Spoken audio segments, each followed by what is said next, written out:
Okay, so let's get a couple of things out of the way right from the start. Firstly, the old Hornby four-wheelers are of no known prototype, and nothing like them ever ran on British Railways or its predecessors. Secondly, I don't run trains in the dark, so I have really very little need for carriage lighting. So why am I doing this? Well, I've always had a soft spot for these coaches, and dare I say it, I find them rather cute. I also think they make admirable companions for the generic range of Hornby 040 tank locos.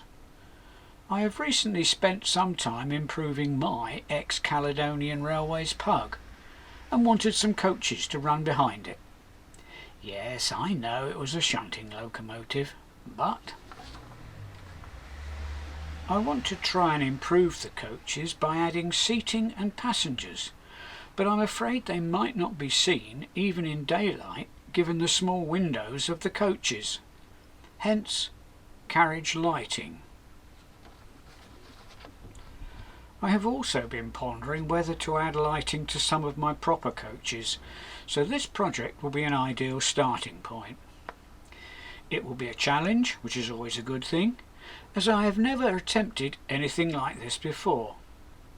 In addition, the 3 coaches I'm going to work on only cost me £16 including postage, so if it all goes horribly wrong, it won't have cost me much.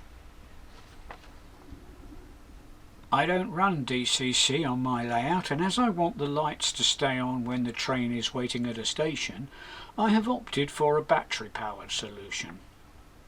The lights will be turned on and off by passing a magnet over the coach roof. In addition, it will also come as no surprise to anyone who's seen my videos to learn that the coaches will be repainted and also weathered. I intend to fit a battery in the first coach and connect it to the other 2 coaches by miniature plugs and sockets.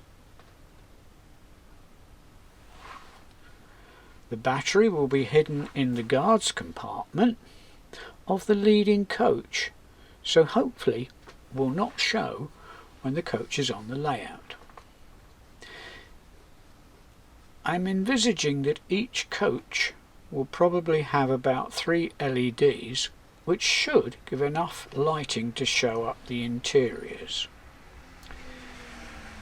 With the plugs and sockets, the coaches should be able to be separated from one another when not in use. And so to business. The first step is to separate the coaches into their component parts. The glazing and roof are all in one piece and may be removed by gently applying a small screwdriver to the lower edges of the windows. Take care not to scratch the visible parts of the glazing.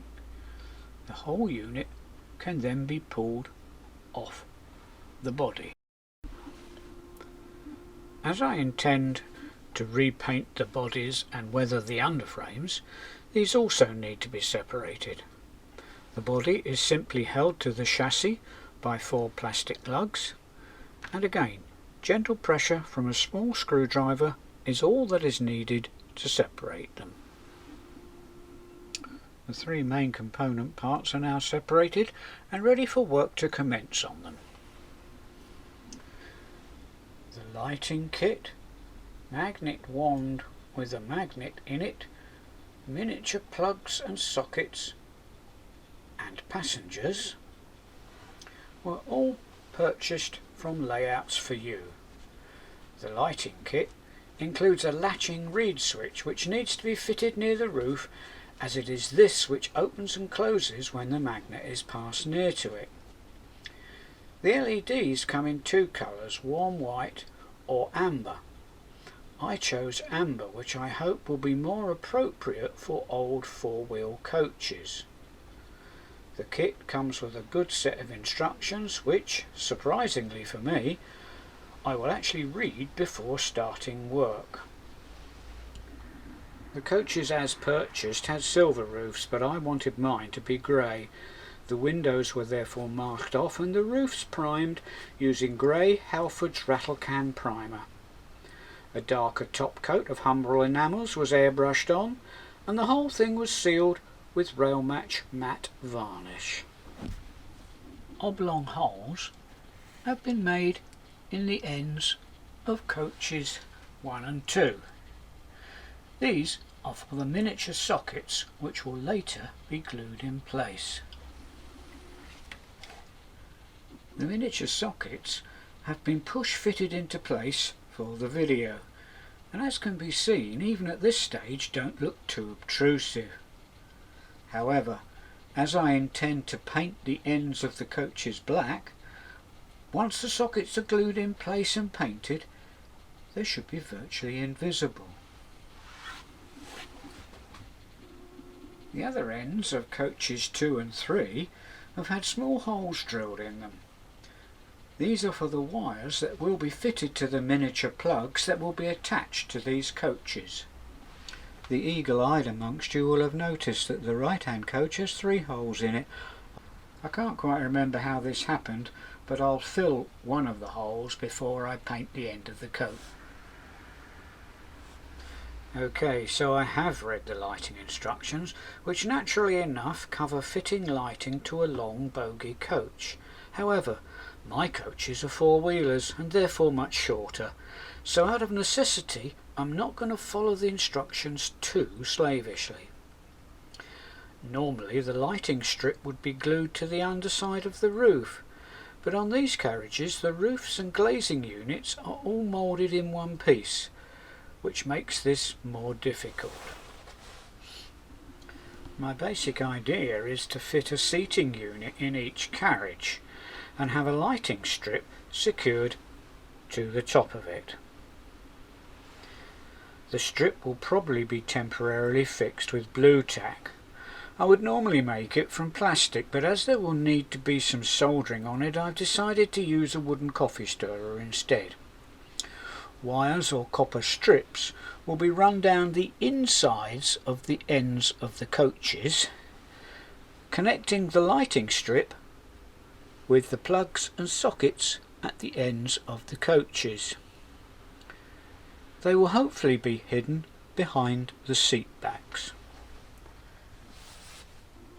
The coach bodies have now been primed using Halford's Rattle Can Spray Grey Primer.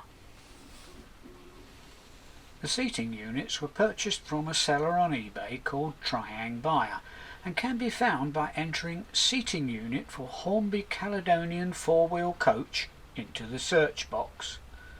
They are specifically designed for these short Hornby coaches and fit very well. The width is narrower than the inside measurement of the coaches, so that the combined roof and glazing unit can be inserted and removed easily. When I purchased mine, they were £6 each or 10% off for purchases of 2 or more. Coach number 1 in my formation is a brake coach, and the windows at one end of this coach will be painted over to hide the battery for my lighting strip. The battery and all other items are secured to what will be the underside of my lighting strip. The Layouts for You lighting strip contains 12 LEDs. I only want one light in the centre of each compartment of my coaches, so have cut individual LEDs from the strip. One there and one there. They are glued to my lighting strip and then connected to each other by short wires. There is not much room in a coach as short as this, so the wiring looks a little bit messy, and the reed switch needs to be treated with care, but take your time and the results will be okay. The basic wiring principle is as follows. A red wire goes from one of the outside terminals on the battery holder to one end of the reed switch. The other end of the reed switch is connected to the positive side of the end of the first LED. The first LED is then connected to the second by a short wire. A black wire is then soldered to the terminal next to the second LED and connected to the first by a short wire. The first LED is then connected to the centre terminal on the battery holder, and the electrical circuit is complete. I have glued my battery holder to my lighting strip to stop it wobbling about when the coach is in motion, but this may or may not prove to be a good idea. Time will tell. Run the magnet over the reed switch to check all is well, and bask in the glow of a job well done.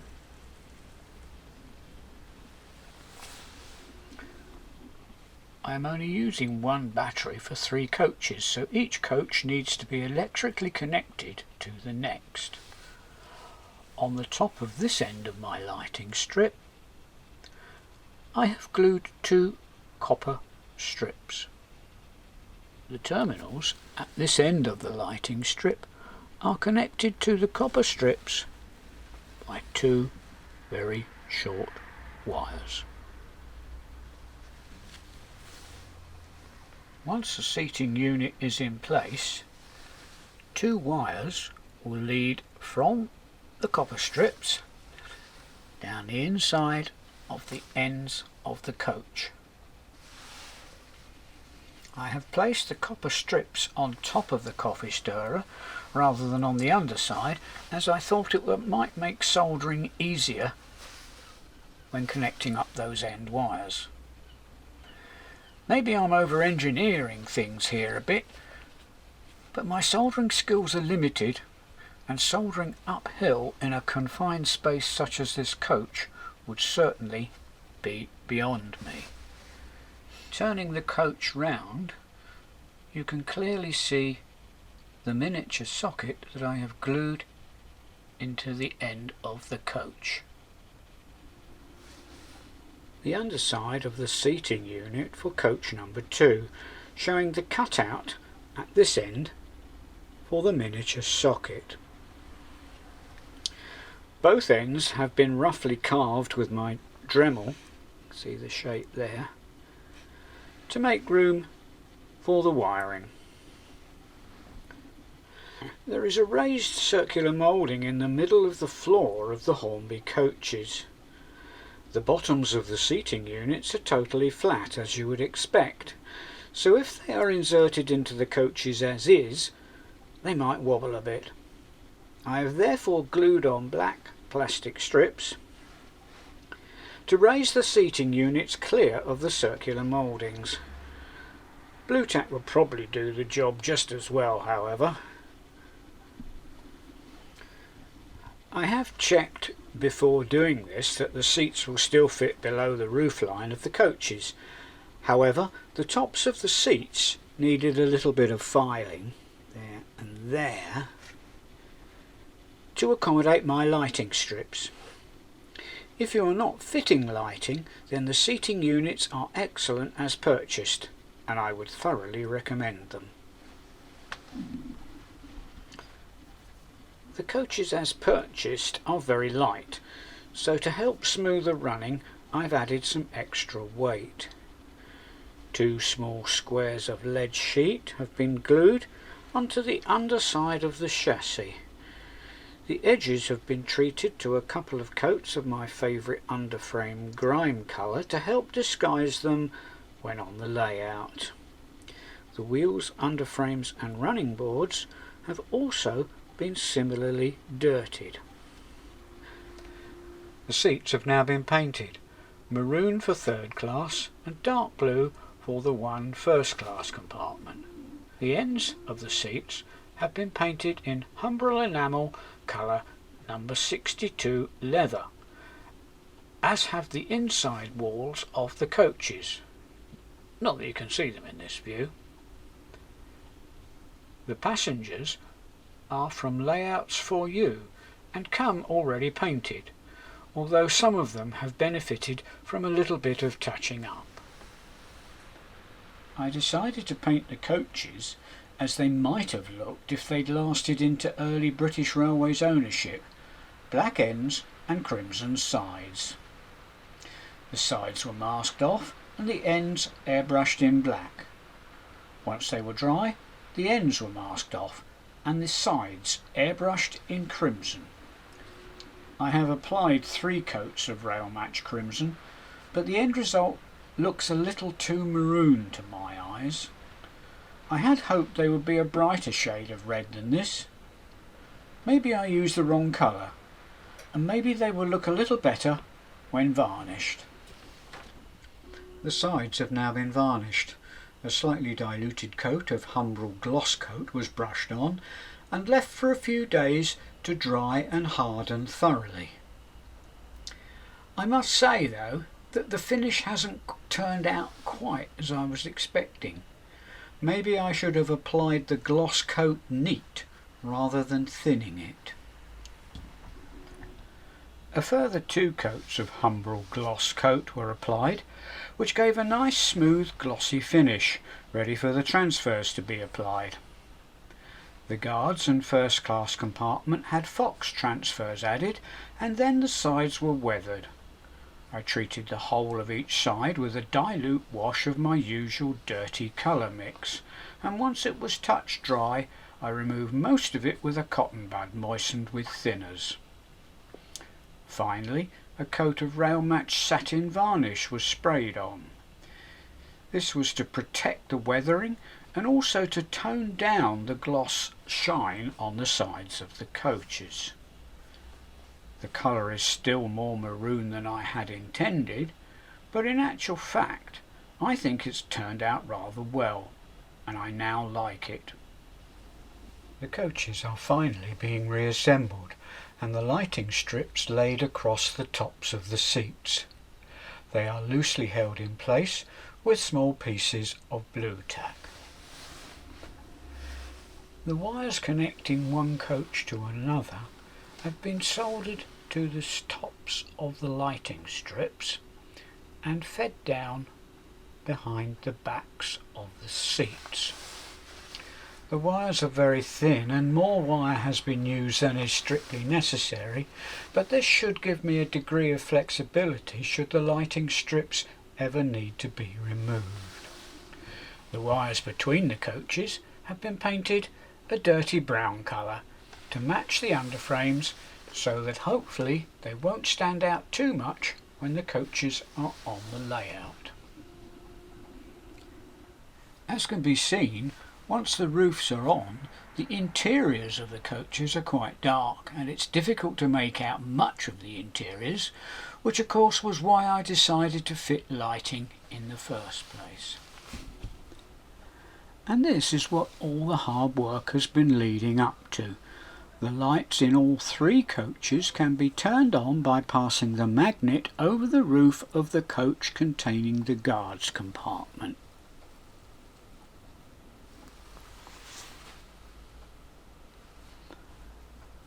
Not bad, eh? And now, as usual, some shots of the coaches on the layout. First, with my normal filming lights on. Next, with just the ordinary strip lights in the garage on. And finally, with my garage almost in pitch darkness, the lights of the coaches showing out nicely. I must say I'm surprised and very pleased how this project has turned out.